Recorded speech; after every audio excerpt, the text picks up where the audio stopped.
So ayan, magandang araw mga boss. Nandito tayo sa terminal ng bus sa Choi Hong Terminal, dito malapit sa Kai Tak.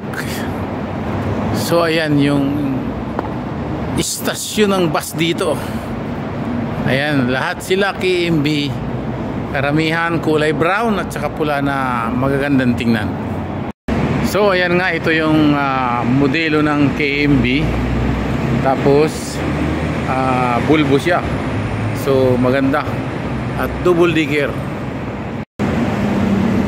So ayan, ito yung basta to. Ang biyahe nito ay 203E, biyaheng Kowloon Station.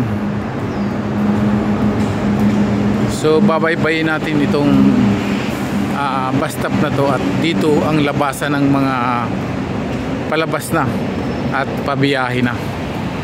So ayan yung mga hitsura ng bus, napakaganda. Ayan.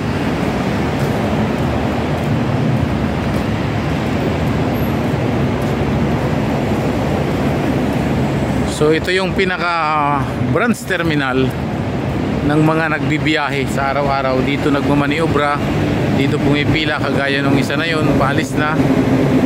Dito pumipila sa terminal na to pag ikaw ay pabiyahe na ulit, or pag galing sa biyahe papasok ka dito para sa next na oras ng iyong biyahe. Ayan. So shout out dyan sa mga bus driver na nagdadrive ngayon. Ayan. So sa napanood nyo itong video na to, ito yung mga buses dito na ginagamit pang public transport dito sa Hong Kong. Halos karamihan double digger itong city bus, nag-iisa. So karamihan talaga dito na tumatakbo ay KMB. Ayan.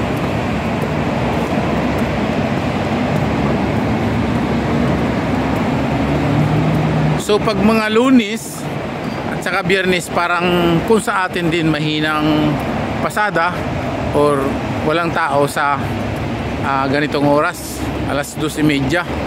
So mamayang hapon dadagsa yung pasahero dito. Ganyan yung rush hour na. Pag rush hour na dito, napakaraming pasahero din. So ayan yung nasa bandang likod tayo ng terminal na to.